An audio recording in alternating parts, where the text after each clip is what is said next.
Dr. Diouf, vous avez la parole.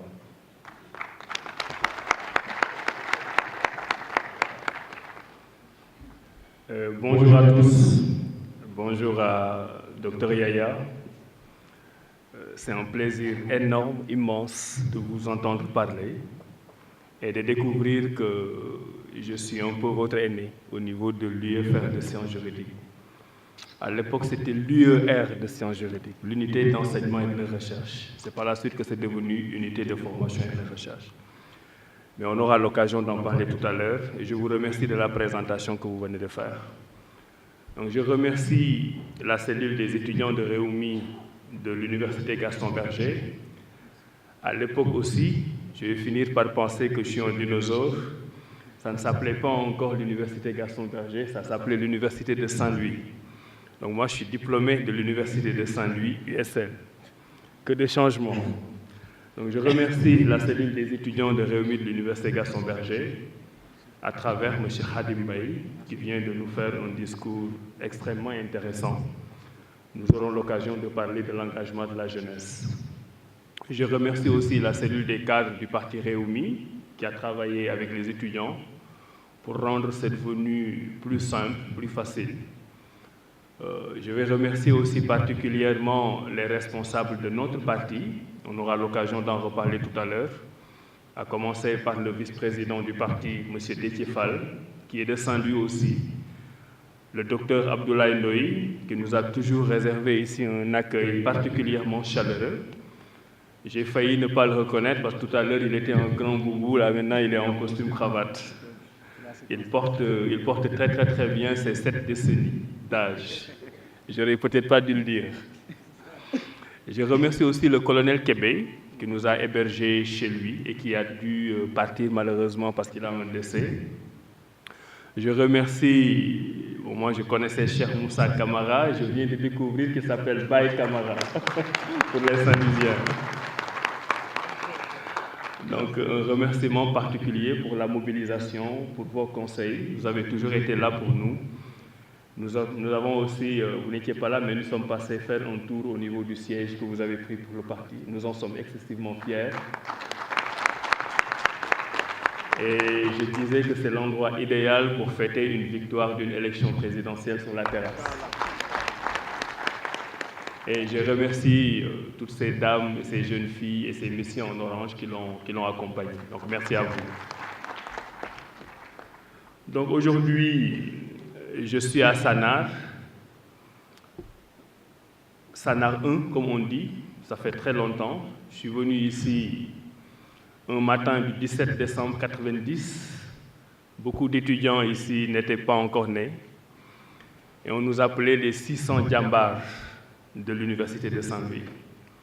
Et dans la salle, j'en aperçois un qui est aussi professeur ici, le docteur Boubacar Ba, qui est professeur de géographie, qui fait partie des 600 téméraires qui avaient accepté à l'époque de venir à l'Université de Gaston Berger, l'Université de Saint-Louis à l'époque, dans la totale incertitude, avec le dévouement d'un homme sans qui certainement l'université ne serait pas ouverte cette année-là, qui a connu une carrière politique avec des hauts et des bas, qui a des fois une image pas des plus reluisantes dans le paysage sénégalais, mais à qui, à mon avis, il faut rendre hommage.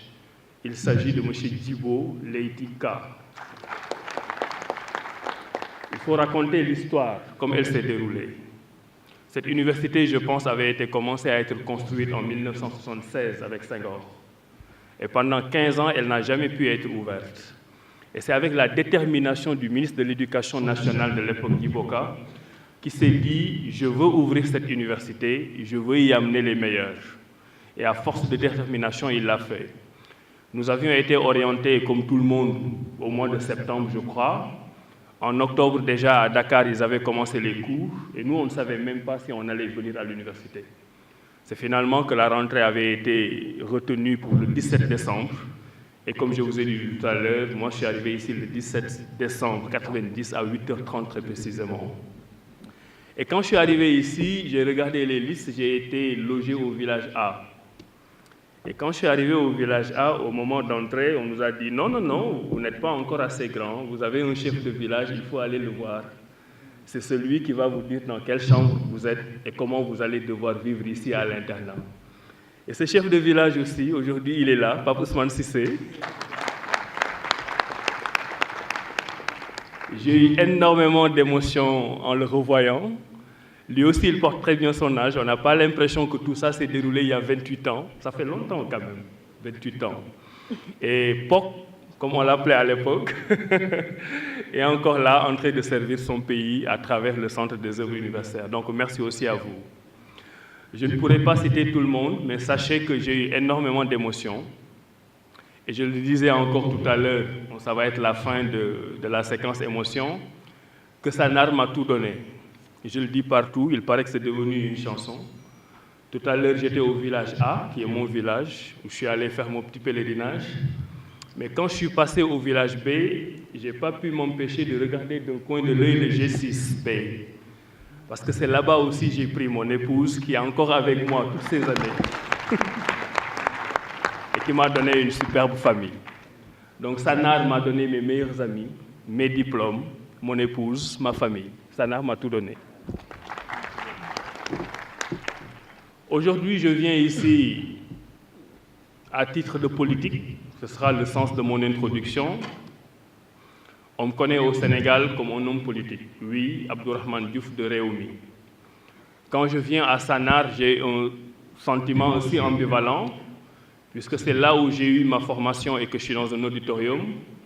Je ne savais pas a priori si je devais tenir un discours politique, un discours technique, scientifique, ou un discours entre les deux. Mais il faut s'assumer. Quand on est un intellectuel, il faut avoir un discours engagé, technique, argumenté, mais cela n'empêche pas aussi qu'on puisse avoir des préférences en termes d'appartenance politique et qu'on puisse exprimer des idées qu'on croit être les meilleures pour le développement de son pays. Je pense que suñu sëriñ yi dañ ñu jàngal ne farfarlu moo baaxul waaye far dara amu ci. C'est ce que j'essaie de faire en tant que docteur en droit, en tant qu'enseignant. J'enseigne aussi dans plusieurs universités africaines, même si je n'ai pas fait une carrière universitaire. Et j'essaie, en tant qu'homme politique, de mériter le respect de mes pairs. J'essaie, en tant qu'homme politique, d'être un modèle et une référence pour la jeunesse. Et je dis ça en introduction parce qu'il me paraît particulièrement important que la jeunesse de ce pays s'engage pour que demain, le Sénégal soit meilleur. J'ai l'habitude de dire que nous sommes l'un des rares pays au monde où on s'occupe plus de nos privilèges du présent que de l'avenir de nos enfants. J'ai longtemps vécu dans des pays étrangers, européens notamment, et la différence entre la planification dans ces différents pays et chez nous, c'est que là-bas, les gens font les sacrifices nécessaires pour que les enfants vivent mieux. Au Sénégal, on n'en est pas encore arrivé à un stade où on se prive pour que son enfant vive mieux. Il peut arriver qu'on le fasse à titre privé. Moi, je connais énormément de parents d'élèves qui n'ont pas beaucoup de revenus, mais qui se battent pour que leur enfant aille à l'école privée, parce qu'ils savent qu'en ayant une bonne formation, il peut leur permettre demain d'avoir une vie meilleure. Mais cet effort des parents au niveau individuel n'est pas reflété au niveau étatique. Nous n'avons jamais réellement eu de leaders politiques au pouvoir qui ont pensé aux générations futures au point de sacrifier les générations actuelles. Mais nous n'avons jamais aussi eu une génération contemporaine qui a accepté de se serrer la ceinture pour que l'avenir de ses enfants soit plus radieux. Et tout à l'heure, en visitant les différents villages, j'ai eu un pincement au cœur. Moi, j'ai quitté cette université extrêmement belle, extrêmement radieuse. Et j'ai raconté l'anecdote tout à l'heure à quelqu'un. Quand je suis arrivé à Genève pour faire mon master en droit, j'étais encore étudiant. Et j'étais dans une chambre d'étudiants à Genève qui était moins bien faite que ma chambre d'étudiant à l'université de Saint-Louis. Et tout autant que nous sommes, nous disions, pourtant, nous avons eu de la chance d'avoir fait cette université de Saint-Louis.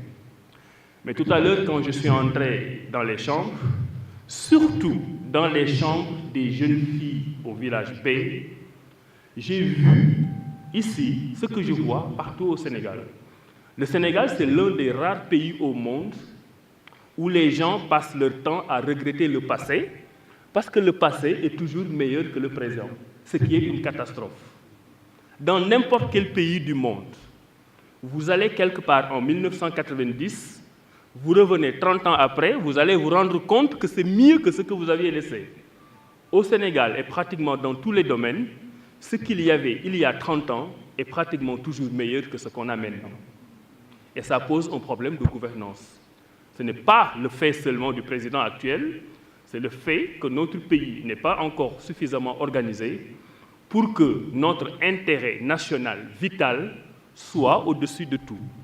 D'où la notion, Dr Yaya, du Sénégal d'abord. On va en parler tout à l'heure. Donc pour terminer cette phase d'introduction, la jeunesse que vous êtes doit être une jeunesse engagée. Elle doit être une jeunesse particulièrement bien formée pour sa réussite personnelle, pour la réussite familiale, mais elle doit être une jeunesse qui fait partie de l'élite et qui prépare le Sénégal de demain. Moi, j'ai été, comme Dr Boubacar Ba d'ailleurs, pendant longtemps, un jeune cadre avec un bon travail, une belle maison, une belle voiture, une famille équilibrée, avec une télécommande à la main, en train de commenter tout ce qui se passait à la télé sénégalaise et de dire, avec un malin plaisir, ils nous dirigent et pourtant j'ai été meilleur qu'eux. Nous l'avons tous dit, nous avons tous vécu ces situations. La plupart des cadres sénégalais vivent encore ces situations.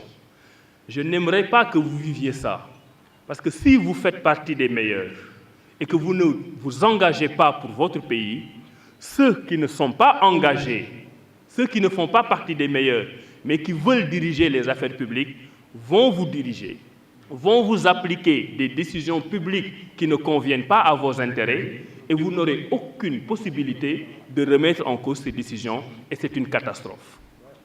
On doit arriver à une situation où, dans notre pays, les meilleurs s'engagent en politique. Dans beaucoup de pays développés, ce sont les gens qui ont réussi par eux-mêmes, les personnes qui ont réussi par elles-mêmes, qui ont réussi à faire quelque chose de leur vie, qui, à un moment donné, font un engagement politique pour dire aux gens « J'ai fini de régler mes problèmes personnels. Je connais la voie de la réussite. Je pense pouvoir vous montrer la voie de la réussite. » Chez nous, c'est l'inverse. Ce sont ceux qui n'ont jamais rien réussi à faire de leur vie, qui n'ont jamais été de bons élèves, jamais été de bons étudiants, jamais été de bons tailleurs, jamais été de bons commerçants, jamais été de bons à rien, qui, justement parce qu'ils ne sont pas occupés à autre chose, qui lèvent leurs mains pour dire qu'ils sont candidats à la gestion des affaires publiques et, faute d'adversaires, finissent par arriver au sommet. Et ce sont ces gens-là qui nous ont toujours dirigés, qui vous ont toujours dirigés et qui fait que notre pays est aujourd'hui parmi les 25 pays les plus pauvres dans le monde. Ne commettez pas cette erreur d'aborder la politique en disant que c'est sale, parce que ce n'est pas la politique qui est sale, c'est la façon dont on fait la politique qui peut être sale.